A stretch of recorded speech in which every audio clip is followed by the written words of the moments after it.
Hello, race fans, and good evening, and welcome to the ETV Live Pit Report. This is your brand new radio interactive show with you, the fans, talking about real racing, sim racing, and everything in between. Our show tonight is brought to you by Halls on Post Accounting and Tax Services. For more information, visit hallsonpost.com. So tonight we got a full slate of information out for you. We're going to start it off by debating the NASCAR with the state of the sport, talk about the Gen 6, and some other stuff in there, maybe with how it ties to sim racing and other stuff like that. And to do that with me is my good friend and partner in crime, Josh Gerlach. Welcome, everybody. Like Kyle said, my name is Josh Gerlach. Welcome to the first show. We're excited to bring this to you. You can connect with us. We like to be interactive. On Twitter, you can get at us at ETV Pit Report. On Facebook, ETV Live. You can also find us on the HD Radio Network on TuneIn Radio. You can get that on the Apple App Store or Google Play. Also visit us at www.etv-eplay.net. And here in the next few shows, we'll also be interacting with viewers and special guests using our new call-in feature that we'll highlight later tonight. Kyle, if you want to go ahead and start us on our first topic that we have tonight. Yeah, our main topic tonight, or how we're going to start off the show, is debate with NASCAR. As you all know, for most of us sim racers, especially in the States over here, especially for myself, Josh, I don't know about you, but the reason why I'm here in this position is because of my love and passion for NASCAR. And one of the hot topics always with the fans is the state of the sport. Are we going in the right direction? Are we going in the wrong direction? No one even knows. I mean, you have Brian France, he comes in and he gives his speeches at the end of the year, but no one even listens to him anyway. So that's why we're here to talk to you guys. So the one thing I want to bring up is the Gen 6. There's been a lot of positive feedback, except for my man Dale Jr. wrecking half the field down in Daytona a couple weeks ago. Everything else has been pretty positive. There's more. They took the downforce away at the plate tracks to bring back the pack racing, to put the drivers back, to put it back into the driver's hands, and they added downforce to the mile-and-a-half tracks to make them a little bit more easier to drive and a little bit more racier. Well, and I think after seeing how the races ran with the old COT car, and the way that they related to just the overall looks of the cars themselves, I think that they knew that something had to be done because with the length of the Cup races that we have, they just plain weren't exciting. And you would get down to the end of the race and sure there'd be exciting moments, but just as an example, like the Texas race there at the end in the chase, it was a great battle between Jimmie Johnson and Brad Keselowski for the win there at the end. But up until that, there really wasn't much excitement. At least just in the Daytona and Charlotte tests that we've had so far, it definitely looks like we're going back to the older style racing that we had before the COT. Exactly. Here's what the problem was with the cars, okay? They were too damn hard to drive for these guys. Not saying that these guys, they can't handle it or anything like that, but the drivers had to worry more about saving their equipment and actually hanging on to the car just to be there at the end than actually being able to go out there for 400 or 500 miles and actually show their talent, show it off in the vehicle, and go race each other hard. And it wasn't fair to the drivers because it was hard for them to showcase their talents, as I said.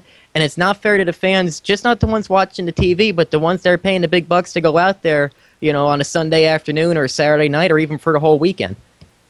Well, and like you said, the way NASCAR kind of put them in a really tight box. Excuse me. Just as far as like the setup and stuff like that. Personally, last year, just speaking with some drivers that did have Cup experience, like Austin Dillon for one, like he was saying, as you move up from trucks, nationwide, and Cup, just one of the main differences as far as like the travel of the cars are just so limited once you get on those bump stops and packers and stuff like that. I don't personally know exactly the details on how that's going to change with the new car or if it will at all, but from what we've heard so far, it sounds like stuff is kind of getting back to the basics a little bit, at least the way that they're driving and the way we can expect the racing to go here with this Gen 6 car.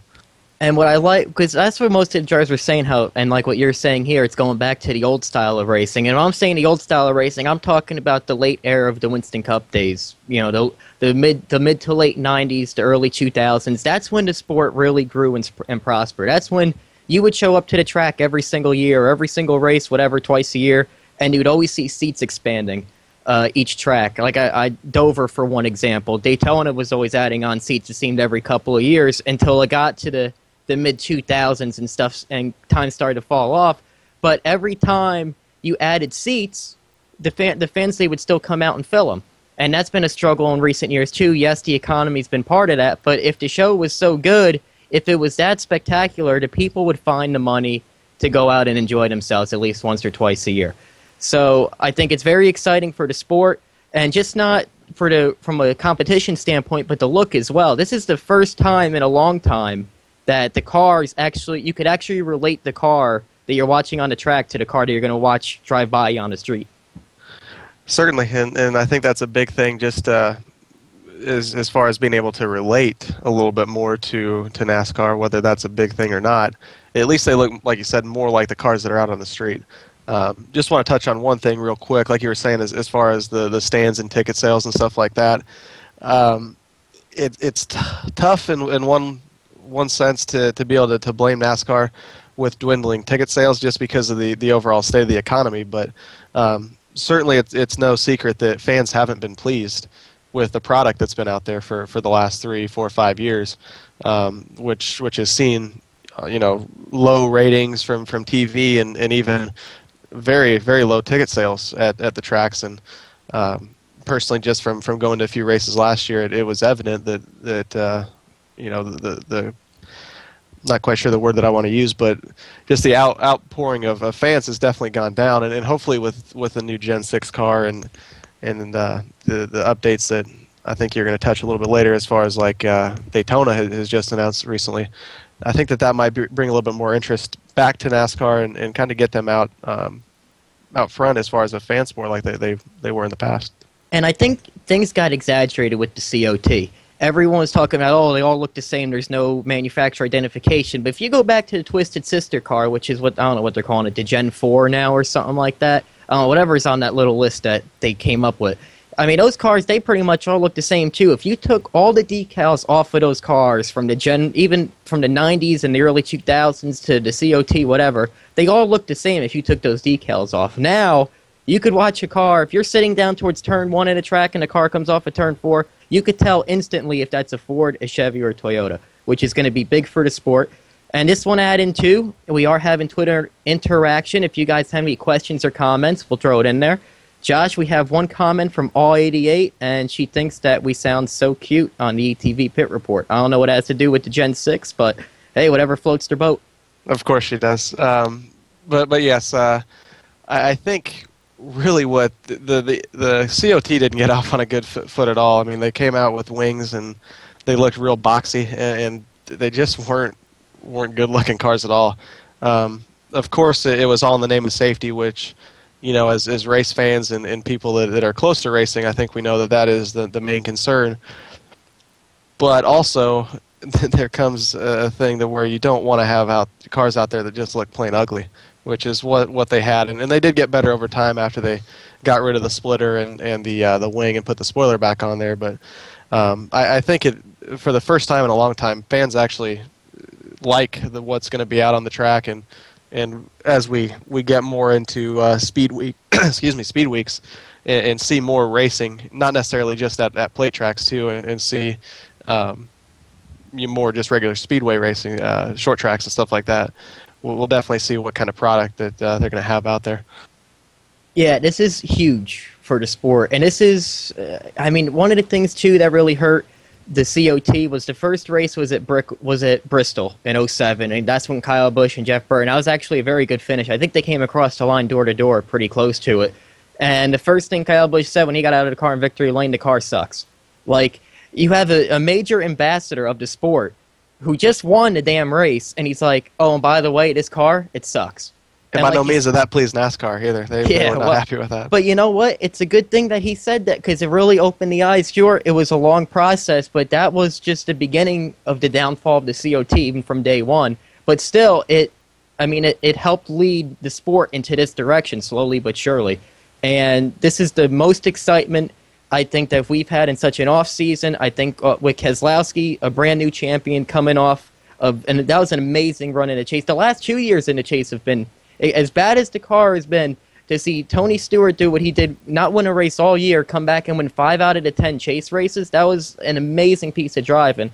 Then you have Keselowski, which is like the David versus Goliath story, with Dodge pulling out and everything like that. And he comes out and wins the championship because most people, no offense to Jimmy Johnson, I have a ton of respect for the guy, but everyone was rooting for Keselowski. He was like that feel-good story of the year. And you get tired of him winning, too. I mean, exactly. He's won so much. I agree. I feel, trust me, as a Dale Jr. fan, winning once every 4 years, I know the feeling with that. And, and with Keselowski winning, and Keselowski, he's going to be one of the future guys, for guys that are in the Cup Series right now, he's the future. Not including the Dillons or Ryan Blaney or anyone down there in the Nationwide or the Truck Series. I mean, this guy, he's going to be a big ambassador for the sport. I could see him. I mean, I don't like to compare anyone to Dale Earnhardt or Richard Petty or David Pierce. Any of those guys they're an elite of their own. But just the whole point from a standpoint of advertising and speaking out and voicing his opinion for the fans and towards NASCAR, is going to be big, and things are looking up for NASCAR. Well, I mean, he kind of has that blue-collar feel to him. He's pretty much risen from the bottom all the way to the top, and it's pretty cool. He's from up towards the Detroit area, which is kind of cool as well, having those types of ties. But I mean, the Keselowski name has had a big presence in racing, and he's just he's continued that on. And I mean, I haven't always been a fan of him, but over the course of the season last year, not just because of him winning and whatnot, but just because of the way he carries himself, and he really is a good ambassador for the sport, like you said, and I think he's going to have a really good long career. And like you said, he has that blue-collar feel, and that's what, again, I hate comparing him to Earnhardt and all those other names, but that's why so many people fell in love for Earnhardt. Yes, he was probably one of the best drivers to ever step in foot of a race car, but at the same time, many of his fans could relate to him. He would come home Monday morning after winning the race, I don't know, like at Atlanta or something. He'd come home, he'd feed the cows, he'd go in a chicken coop, this, that, and everything, just like any other blue-collar farmer in the South.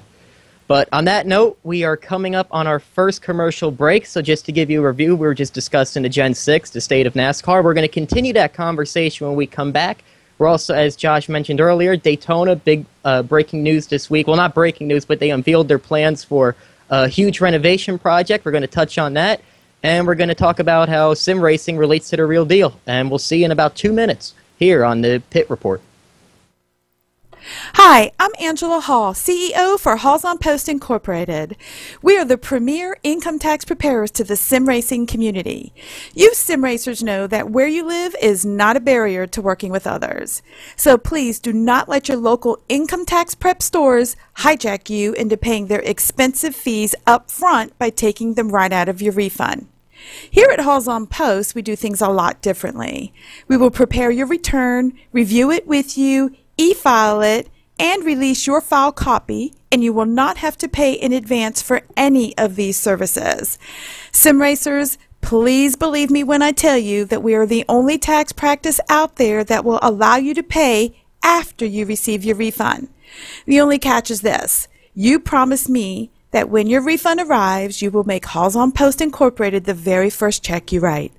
So make the switch to Halls on Post Inc. We will hop right on it and treat you respectfully, discreetly, and fairly. No gimmicks and no hidden fees.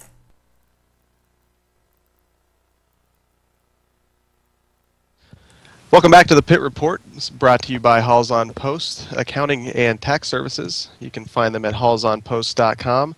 Again, my name is Josh Gerlach, alongside with Kyle Taraska.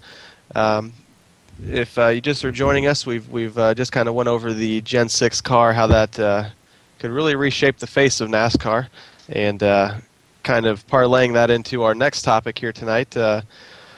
If you're familiar with ETV Live, they have a heavy picture as far as sim racing, and sim racing has really come on as a big key to the development of racers. Parker Kligerman, Ty and Austin Dillon, Brad Keselowski, and Dale Earnhardt Jr., just to name a very select few. It's really become big throughout training within the sport, and we're going to kind of highlight the impact that the sim racing has really brought to the development of sim racers here, or the sport of racing rather. And Kyle, I know you've you have not necessarily been in sim racing too long, unlike myself, who's man, it's going on almost 10 years already, and I can't even believe that. But I ain't that much of a rookie. Hang on. Okay. But how did you get your start in sim racing? First off. Well, actually, it was a good friend of mine that lives right up the street from me, Anthony Calantoni, and it was actually my fortune from his misfortune because he had the game NASCAR Thunder 2004 for the PC. His computer wasn't able to run the game, and I just got a brand new one, so we tried it out, and one day during the summer, I was screwing around with the game, and I saw the multiplayer thing, and I went into the lobby, and I'm like, oh my god, there's actually people running on here, because this was maybe '07, around that time, 3 years after the game was released, so I went in there, and ever since then, my first laps, I think it was at Phoenix, and ever since then, I've been hooked. And then the following year, in July, we went to Daytona for the July 4th race, the Pepsi 400 or Coke Zero, whatever it's called now, and we did the whole Daytona USA thing, which is or Daytona 500 experience, what it's known as now. It's an experience that's next to the track. It's like a mini museum and stuff like that. And the Sim Factory, they had their own cockpits, the ARCA Development Center, and they had their own cockpits, and you could run laps, and you had interactive spotters and stuff like that. And and at the time, I'm like, man, this is the most realistic thing, because I'm used to the console stuff. This is the best thing I've ever laid my eyes on. And then by the fall of that year, I purchased the Sim Factory, and then one thing led to another, and I'm on a development team with you and Bob, as you know, and I'm an avid sim racer. I love the Sim Factory. Also, I love iRacing. I find positives out of both softwares, and here I am now with you talking on the radio. Well, you definitely took a lot easier road than I did. I actually started out, like you said, too, on the console way back in, I think, 2004, and it was just nothing, and I actually ended up meeting up with a fellow sim racer now, Ryan Pyland. Some people may know that name, good or bad. But we actually ran that for a little while on the console and got into NASCAR 2003 and racing with a keyboard. It took a while to get a wheel and just kind of worked my way through that. Got involved with ARCA Sim Racing, and now I kind of bounce back and forth between that and iRacing as well. But I mean, it's something fun that you can do if you don't have the money to race in real life, and I think that's a nice escape for a lot of people. That's why a lot of people do this. I know you're probably one of them that does that too, because you have to face it, racing isn't cheap, and that's one thing. The way sim racing can kind of tie to real racing too, with the teams that are starting to utilize this more. You don't pay if you wreck a sim car, but if you go out there and test and you tear up a bunch of cars like they did in Daytona, you have a big bill, especially with these new cars. So I think that's one of the ways that sim racing can really tie to real life, and we've got a couple points if you kind of want to expand as well on that. Yeah, well, like what you were saying, the main thing is with the testing. Even though NASCAR has another series, they've opened up the testing since the past couple of years.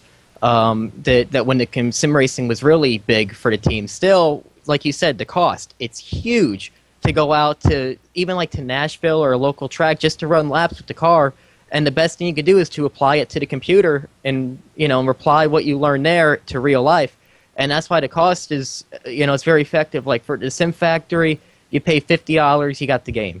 iRacing, you pay your year. It's a little bit more expensive. You pay your yearly or monthly subscription, however you want to do it. And then you pretty much rent the tracks from there. But the tracks are laser scanned. You cannot get a more accurate description and a perspective of the speedway than anywhere else than actually doing a real thing on iRacing. That's how close these tracks are. And well, the simple fact too, not to interrupt too, but both products, they're both great. I mean, they both have their strengths and weaknesses, of course. But I mean, they both are great products. And it's just not that. We have R Factor. There's a lot of road racing games out there. Formula One has their computer sims out there now with their licensing on it. The industry has grown because, like you said, it's so expensive to race in real life for average Joes like you and me. And sure, I feel like I have the talent. If I was put in the right position, I feel like I could go out there and win competitively in whatever type of car. And I think we're going to touch on this more in the next segment when we bring in late model driver Casey Pierce, who runs at Hickory in the Whelen All-American Series. But to go back to this is this iRacing, SimFact, whatever this is the most realistic experience we're ever going to have in a competitive stock car. And I think people really take that to home, and that's why there's such a strong base for this, because people know that, and that's why they take it so seriously. Yeah, and I mean, just the relationships too that you can make with this kind of stuff too is pretty crazy. I mean, I never thought I'd be in the position to have so many, personal friendships with drivers out there that race in NASCAR and different phases of ARCA and stuff like that. And it's really pretty cool, the position that you can get put in with working with the people that we do at the Sim Factory, and also experiences through iRacing. You can race it with, you never know if you're going to pop in there with TJ Majors, Dale Earnhardt Jr.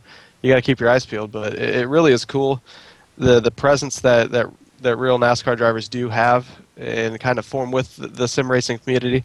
It's really special. I mean, you can't just get on and play, say, Xbox or something like that with your favorite NHL hockey star or NFL player that you like. Hockey. Yeah, hockey. Hockey, man. What's going? Well, that's a whole other story. They got their own issues over there. But anyway. Yeah, but I mean, the interaction that you can have. I mean, if you've been to a race or you've sim raced or been in a car yourself, I think it's pretty simple that once you get the racing bug, you're never going to get rid of it. And it's just another way especially for these real life drivers, if they can get on there and just keep having, even though it's virtual seat time, really getting seat time, it's still racing, and it gets the competitive juices flowing no matter if you're in a real car or not. The thrill of victory, even in a sim race, is pretty crazy. You can get quite the adrenaline rush from that. And granted, there's no more realist. You cannot feel the G-forces that you feel driving in a real race car than sitting in a cockpit or sitting a homemade cockpit, or if you bought one, or if you're just sitting in your computer chair or your desktop computer. You can never get that full effect feel, but at least this isn't a tool to get you physically trained, but to get you mentally trained. And I think that's why Ty Dillon, that's because, I mean, he races with us all the time. I think that's why he puts such a major emphasis on this. A new friend of mine, I actually just met him, started talking to him this week, Justin Boston. He's running full-time for Venerini this year. And, for example, he was talking to me with the Sim Factor, and because Salem's going to be the second race of the season. And iRacing doesn't offer Salem, so he wants to run Salem. He wants to run as many laps as he can because he's never been to that track before. And just to get himself familiarized with the track. And just not for specific races, but like what I was going to get to over the off-season, during the winter months, November, December, I mean, everyone, it's kind of like when you get your summer vacation from school. When you go back to school, you're like, you're not in that mood yet to go back to work yet. Not saying that these guys don't want to work, but they just don't have the right mentality yet to get like that racer's vision. And this kind of keeps them like mentally sharp when it comes to racing over the off season. There's so many positive aspects to sim racing, and it's at such a decent price. It's affordable for any middle class person, let alone the drivers or anybody else. And right, and I would like to add on to that too. Talking about Justin and Salem. Another story that I have too, and it also comes from the Sim Factory, ARCA Sim Racing side. With their side, it comes a little bit more flexible as far as being able to get tracks in and whatnot. But I know a couple years ago, when Clint Boyer, he was going to race, I think the nationwide race at Montreal. He had never been to Montreal before and ran a race there. I don't think NASCAR had been there yet. And the same for also Parker Kligerman before he ran his first ARCA race at New Jersey, the road course there too. They both wanted to become familiar with the tracks because I think anybody that's ran either virtually or in real life road course knows road courses aren't easy. Turning left is one thing, but having to turn left and right, especially in a 3,400-pound stock car. Oh yeah, definitely, and having the suspension and all that, and it's just tough. Period. And I mean, they both, from what I was told, learned a heck of a lot. And also Will Kimmel.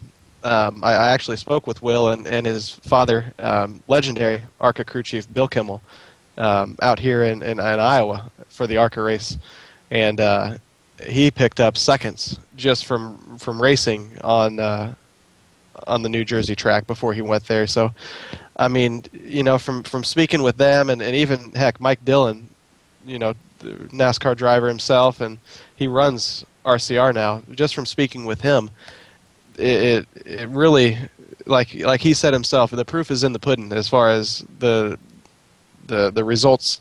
It really works. I mean, it can familiarize you and just get the muscle memory or whatnot, or just the visual side of things. It can really help a lot. And remember, to our listeners, if you have a Twitter account, you could tweet to us at ETV Pit Report if you have any type of questions regarding any of the sims we've mentioned, or if you have any sim racing stories you'd like to share with us and the listeners, go right ahead and tweet to us.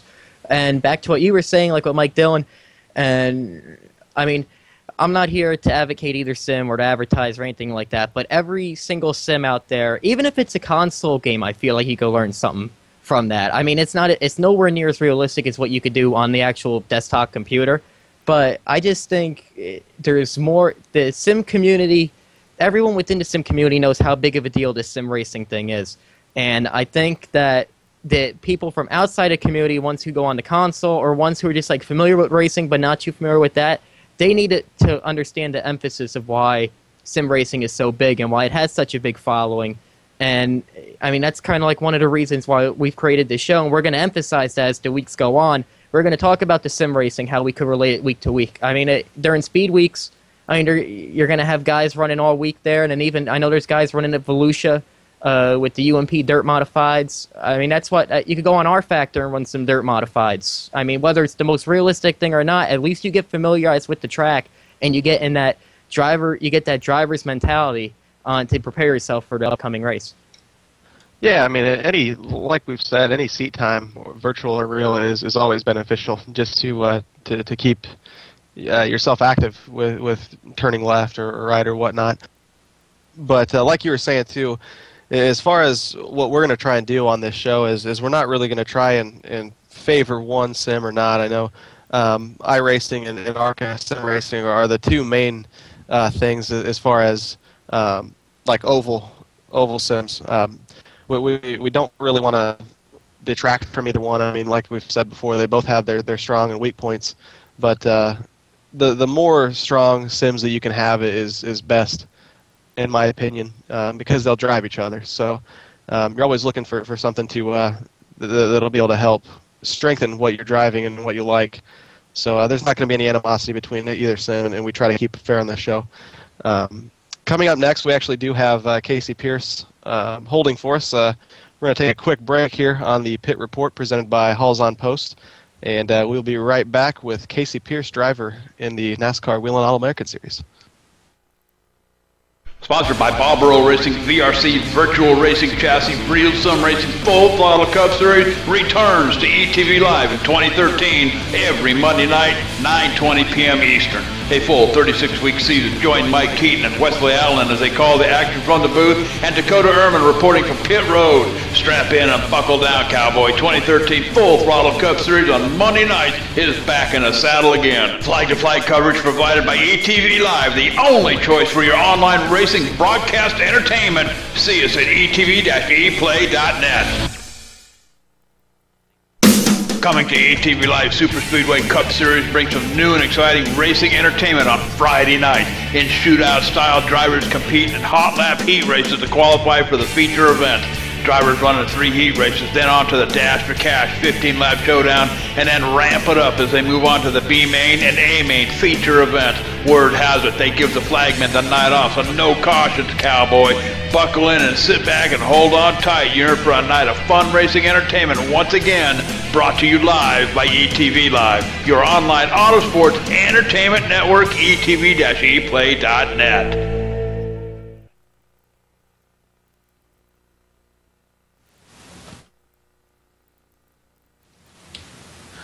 All right, welcome back to the Pit Report, sponsored by Halls on Post Accounting and Tax Services. You can find them on hallsonpost.com. We are here with Casey Pierce, like I said before break, driver of the number 18 Blue Ridge Tire Chevrolet in the NASCAR Whelen All-American Series. You can find Casey on Twitter at CaseyPierce18, or you can search for Casey Pierce Racing on Facebook and like his fan page. Also, to keep up your tabs on the Pit Report, you can find us on Twitter at ETV Pit Report. You can find us on the HD Radio Network on TuneIn Radio, and you can get that app in the Apple App Store or on Google Play. And you can also find us at www.etveplay.net. If you want to go ahead and we can get this rolling with Casey. Kyle? All right, Casey, you live on that phone system you got over there? Yep, I'm here. How you guys doing? I'm good, man. Welcome to the show, my friend. So as we all know here, or as I was we were emphasizing earlier about how much of an effect that, and drivers like yourself, whether it's an All-American Wheeling Series or in a Nationwide Truck Cup, whatever, dirt, anything like that, how much do you apply to sim to your real deal? Well, I mean, as you guys were talking about earlier, the mental side of driving a race car, that's how you train yourself on a sim. I mean, you're not going to get the G-forces against your body, and you're not going to get, all the physically related things to racing. You're not going to feel that on the simulation. But saving your tires or how to get, the line to run around a racetrack, just you train your brain to look for all those things. So mentally, that's the biggest impact I think sim racing has on anything that you take over to the real thing. And then obviously some of the adjustments that you can make to the race car, how to set up the race car, stuff like that you can apply to. And that's basically the general deal with sim racing. Now, I know how you go back. Well, first, let's talk, before we really jump into the sim racing side of things, talk about how you run the limited late model at Hickory in North Carolina, and just talk about how you got involved with that and how did you start your career in racing, and then how you started your career in online racing, and how we could go back and forth with that. Well, my career in anything involving racing, whether it's sim racing or the real thing, it started sim racing. I mean, that's where I started about 6 years ago. I think it's 6 years ago. And then I did that for 2 or 3 years. Really loved it. I mean, started getting, having a little line, not that I really overly great, but I figured that I wanted to get in the real thing after that. I'd loved it so much. And about 4 years ago, we bought a four-cylinder pro drive car around Hickory. And that's kind of how we started in the lower divisions there. We ran that for 1 year, and we finished second in the points, had a lot of top fives, and we won one race. So we had a decent first year. And then after that, we took a huge jump from hobby stock to limited late model at Hickory. I mean, that's a pretty big jump to make. What was the jump like? Well, I mean, you're racing, it was a huge difference, because, I mean, my first year I raced with guys, that had about as much experience as I did, and there was pretty low car counts, 9 or 10 guys per race. And then you jump into a division that usually gets 20 or 25 cars per race, way more horsepower, the rear-wheel drive, just so many more things. It's way more complicated, much harder to drive. And it was a bad transition, honestly. The first year we had a tough time. I hit the wall a lot, ran in the back quite a bit, because honestly we didn't know what we were doing on the setup side of things. It was way more advanced than anything we had ever done. We began learning last year. I got to know more people and learned a lot from so many people. I mean, there's too many people to count that have helped me get to the point I am. That was going to be my next question for you, too. Not to cut you off, too, Casey. What kind of relationships have you built just between sim racing and the real thing? Well, in sim racing, I've met some really high-level people, like, a lot of guys that have ran the truck series that are really successful. I know Ty Dillon. He rounds on here with us a lot. I've just so many people that race in the real thing that I became friends with on here. That's the biggest thing you get for sim racing. So many connections that you can use. For one, they have knowledge that you can ask them questions. They have connections that you can use to better yourself. And then the real thing, I became friends with so many people that have taught me not just about racing, but about life, like just everything. It's too many people to count. But there's been a few people in specific that have really helped me. They've taught me a lot of things. I went to Race 101. I got a scholarship there to go last year, and I learned so much on the marketing side of things, on the mechanical side. There's just so much that I'm going to be able to apply this year to better our team, and I think we're really going to be able to run up front and compete for wins about every week this year. Yeah, go ahead. I was just going to say, I know that you did struggle with just some wrecks last year that not necessarily were any of your doing, but looks like if you want to expand on that a little bit. Well, we had 2 pretty bad wrecks last year, and also, I mean, we had probably 8 or 9 top 5 finishes, or we were running in the top 5 with less than 10 to go, and we either had some sort of mechanical issue where we'd have a mechanical failure, And I mean, we had overall we had a really learning year last year. We had a good finish, but we couldn't finish the deal. And I think we could have ran really high points last year, top 5 or better, but we just have to eliminate the mechanical failures we had, which we figured out most of the issues there, and we're going to have to stop that this year. We have a better motor coming on board with it. So, I mean, a lot of bad luck last year, honestly, and stuff we could have prevented that really hurt us in the point. Yeah, I know just from following you, and plus our personal relationship that we have too, at times it was a trying year, and I mean, like you guys said, you're going to come back just as strong, or if not stronger, this year. We do actually have a couple Twitter questions here for you too, Casey. Wesley Outland asks how you feel about local tracks competing in this economy, and also just to expand a little bit, we covered it just a little bit, but where exactly you do race throughout the year. Okay, yeah, that was a really great question too. On the late model scene here in the Southeast, Virginia and North Carolina, there are a lot of tracks that do compete every week, especially in Virginia. I mean, 2 big tracks. I mean, we have a great example this year, South Boston, the Motor Mile. They competed all year, tried to get car counts, and they raced on the same weeks, and they're relatively close. They have a lot of the same competitors, so that hurt both tracks. And I think this year they're going to run 10 races, separate 10-race schedule, so where you can get guys at one track every weekend. So that's really going to, I think they're going to help each other because they're not going to compete on the same weekends. And then here in North Carolina, I mean, you have less competition, I think, than there because a lot of the tracks are spread out farther, and there's a lot that are, ASA, and there's not as many. There's a lot of NASCAR tracks, but they're not as close together as you get up in Virginia. So, I mean, I think competition can be a good thing, but it can also lead the whole division in general. And I think when the economy had the downturn in 2010 and 2011, that was probably some of the worst years for late model racing in its history. I mean, it was on the brink of extinction, basically. And, it really started to come back in the last 2 years. I think this year's going to be an even better year. So, I mean, I really look forward to that. Okay, yeah, definitely. I mean, there was a lot of trying times for sure. And another Twitter question also from Ashlyn. For someone who wants to transition from sim racing into live racing like you did yourself, what kind of advice do you have for somebody like that? Well, the first thing to do is, and this is something I probably could have done even better than what we did, is lay out a budget, and whatever you want to race, whether it's a tricycle or it doesn't matter, whatever it is. Like a bicycle in your driveway? Yeah, whatever it may be. Have enough of a budget to buy the part that have a top level of car for that series. Don't try to run a division that you can't afford to run, honestly, because that's the mistake that I've made, and it'll hurt you. I mean, it'll set you back a year or two, and the main thing is that's one of the biggest things is budget to run the division that you can afford, and also test. If you're not ready to race, don't go to the racetrack and race that weekend. Just take the time to test and get your car and get your equipment right, and also get the driver ready.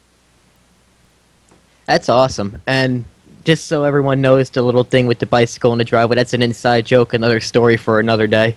But to go back, to emphasize a little bit more on the sim racing, now I know you're big with Sim Factory and you're big with iRacing. Those are you've done some R Factor as well, but those are your 2 main sims that you go back and forth with. Yeah, that's what I first stayed with. Right. Now, which sim, do you prefer one over the other, or do you take it as you learn a little bit from each one? Because I know iRacing has the actual, you could run a late model on iRacing, but is it close to the real thing? And then with ARCA, I mean, we don't have a late model on the ARCA sim racing, but with the cars and the trucks that simulate higher horsepower cars, how can you relate both things to your limited late model at Hickory?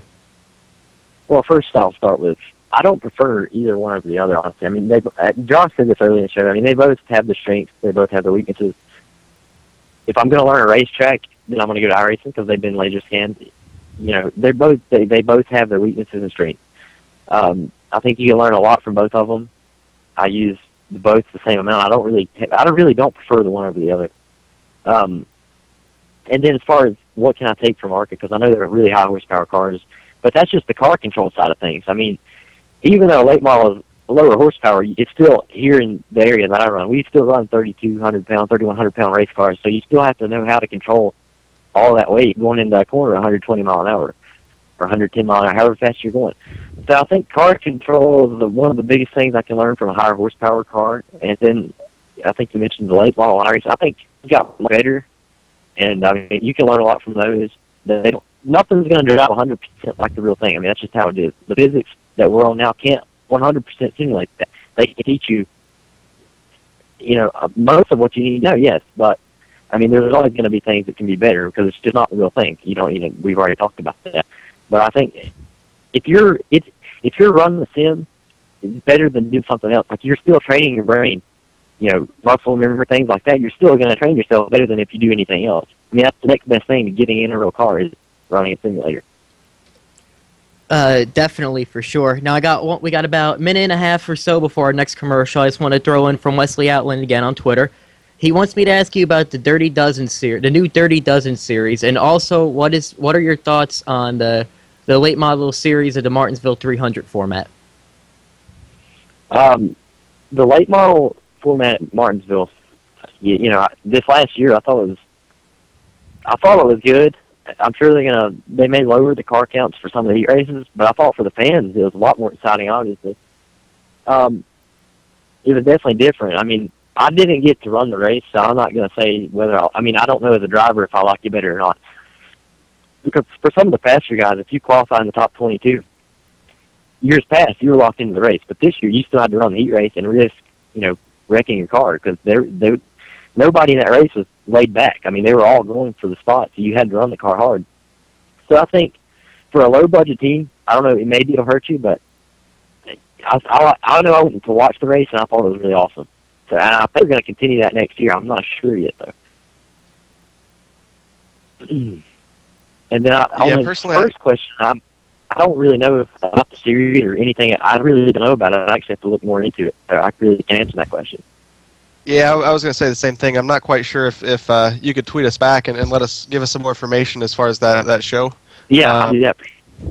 I personally haven't heard much information on that either, but what we're going to do, Casey, we really appreciate your time today, and if you wouldn't mind sticking around just a little bit longer with us, we do have a few other questions for you. And one quick note before we do go to break, I saw another question in there asking if we've ever beat A.J. Allmendinger in a simulated race. That was Ashland again, and I personally haven't. I remember, Casey, both you and I, we both got beat by A.J. Allmendinger in multiple sim races. I've been beat by him quite a bit, and that was I've raced with him. It's about 3 years ago. I think if I competed with him now, I could run that with him. But I mean, he's always going to be a tough competitor. I mean, he's a great sim racer.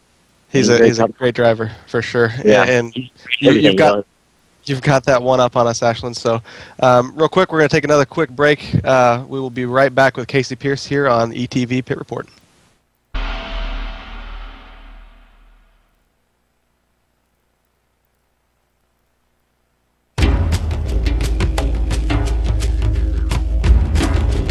Gorilla Customs manufactures cockpit simulation controls and performance computers that are innovative and at the highest level of design and application standard.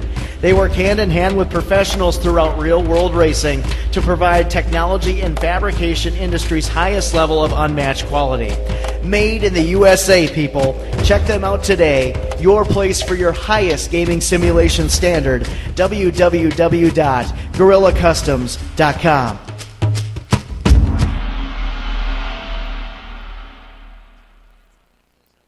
Team Racing Series returns to ETV Live on Tuesday nights following the Fast Track Racing Series radio show. After organizing a highly successful team series in 2010, Jerry Wolf is back with some kick butt, take no prisoners, team racing action like you have never seen before. The ATV Live Team Racing Series is sponsored by HD Radio Network live on Tuesday nights from 9 p.m. Eastern. Don't wimp out, dude. Catch the action live at etv-eplay.net.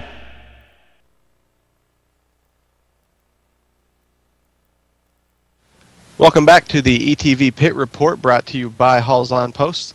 Again, we're here with Casey Pierce, driver in the NASCAR Whelen All-American Series. Once again, you can contact him or just follow his path on Twitter at CaseyPierce18 or on Facebook. You can like his page at Casey Pierce Racing. Again, that's on Facebook. Casey, we just have a few more questions for you. Again, we really appreciate you for stopping by with us here. What plans do you have for 2013? What is going to be going on there for that Blue Ridge Tire machine? Well, I'm really, really looking forward to this year because we've always had an old chassis for a really long time, and we've got a new car that just got finished, just came off big, and we got motor being built set, and we're going to run on Hickory full time in the limited late model division.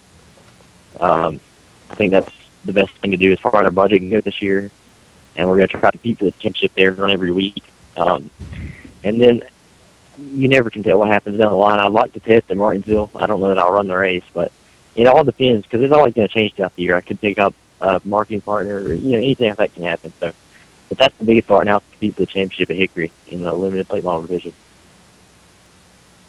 That's awesome, and as a good friend of yours and everything, and for coming out on the show, I'm really pulling for you this year. I'm excited with the new car. Like you said, you finally got yourself some very good equipment. And I think your talents are going to show for sure this year. And, wish you the best of luck. And thank you for joining us. But before you go, we just snuck in one more Twitter question here. It's from Wesley again. Explaining what the Dirty Dozen series is. It's a 12-race series in the Southern National Motor Mile, excuse me. And he also wants to know, what are your thoughts on the postponement of the Myrtle Beach 400, if you're aware with that? Oh yeah, I'm aware of that for sure. I'm not going to run that race either, but I mean they postponed it for about 4 or 5 months, and a lot of teams bought the tires. I heard a lot of guys upset about that. So it's pretty good for some of the teams, but I think they're going to begin March 22nd. So I'm excited to see the race happen. And then as far as the late model series, I think they had something like that last year. I'm not 100% sure, but I know Southern National and Motor Mile. I mean, they're two just great late model tracks. And I think there's going to be great competition in that series, obviously. I mean, there's so many high-level names. I'm sure you're going to see Lee Pulley in there. Hopefully put Morris run some races, beat McCann. I mean, so many great late model drivers, and it's going to be good for the fans to see because you're just going to have so much talent in one race in a late model. So, I mean, I'm really excited to watch and hear about that. Wish I was able to run in it. Right on. And Josh, if you want to have a closing statement, once again, I just want to thank you for coming out tonight for our first show. You really made it easy for us, to be honest with you. You're very good with your questions and everything like that, and thank you for interacting with our fans. And Josh, if you want to close it out for us here, and once again, Casey, thanks for coming on tonight with the Pit Report. Thanks for having me on here, guys. Thanks. Yeah, really appreciate it, Casey. Again, guys, you can follow him on Twitter at CaseyPierce18 or like his Facebook page at Casey Pierce Racing. We just have a few more things to cover here on the initial run of the ETV Pit Report, brought to you by Halls on Post Accounting and Tax Services. Just looking forward a little bit to next week. We're going to go over a few things iRacing related, also ARCA Sim Racing related. Kyle, I know you want to touch real quick on a few things going on with the Daytona International Speedway.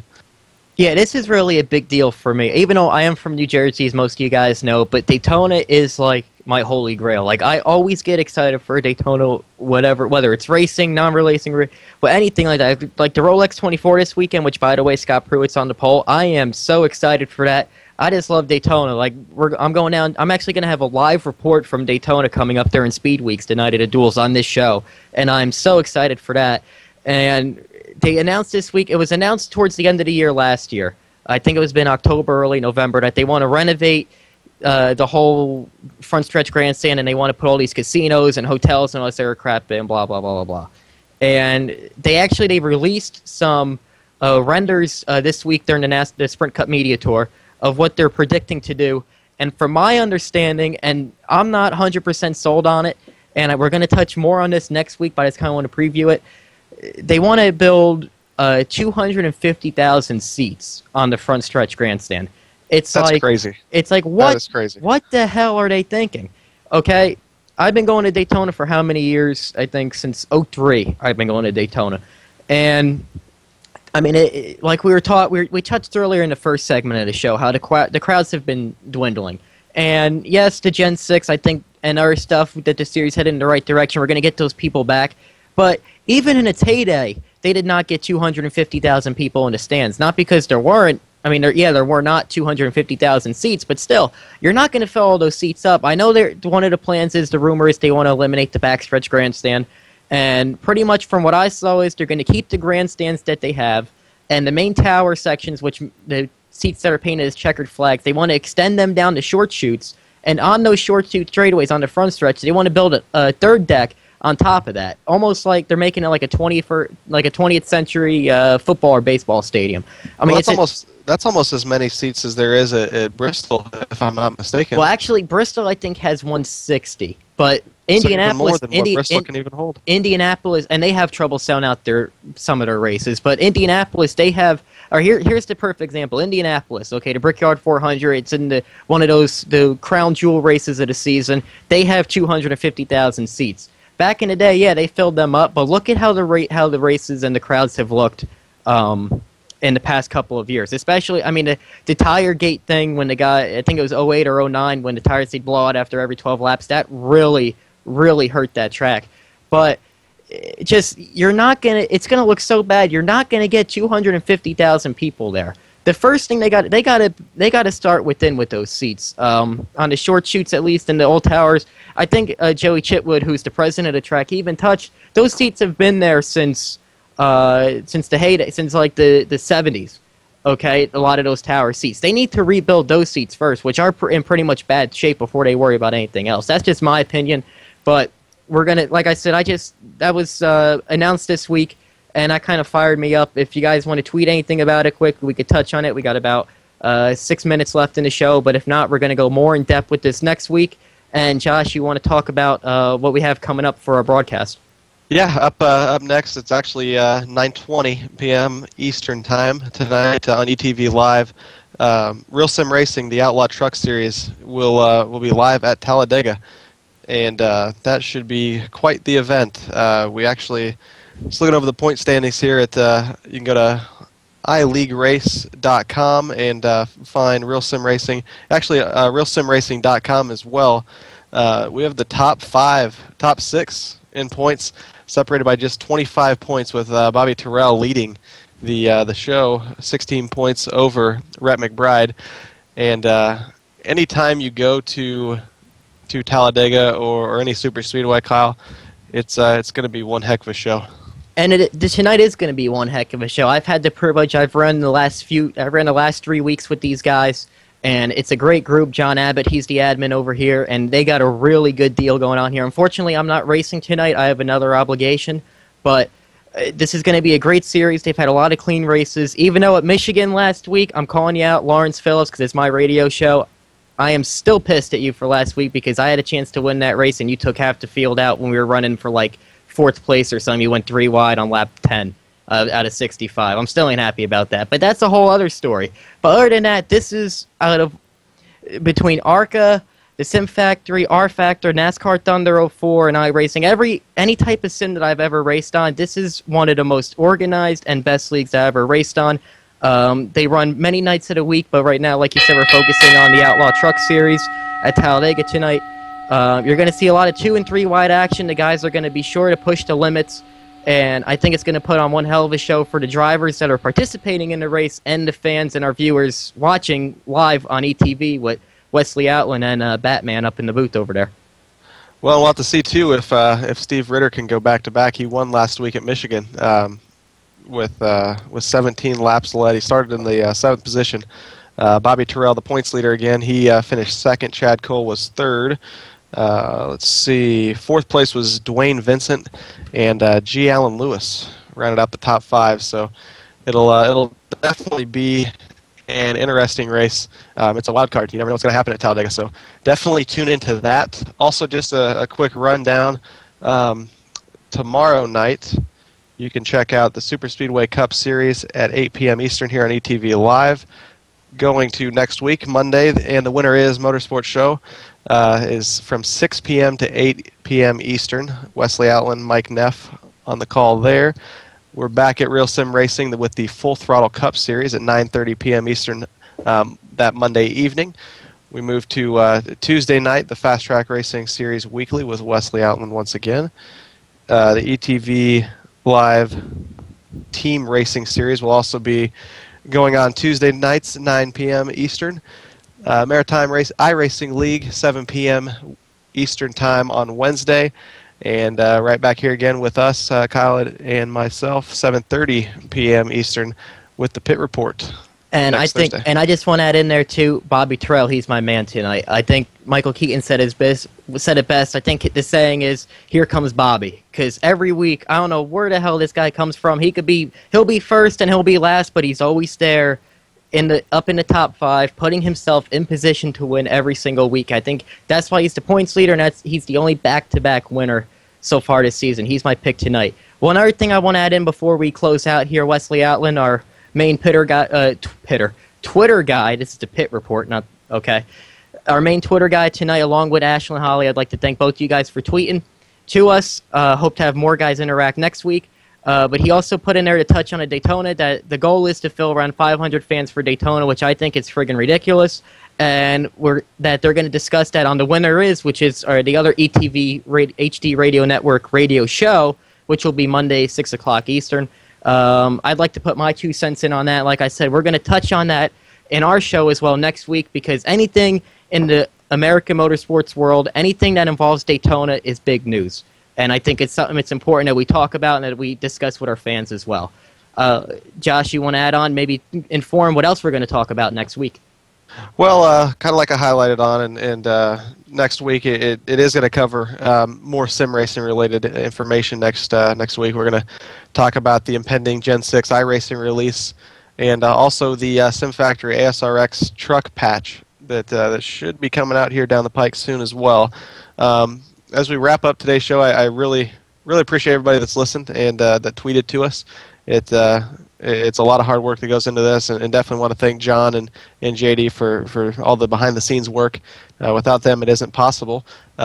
Personally, you can follow me on Twitter as well, at Josh_Gerlach. You can follow Kyle at K_Tarasca.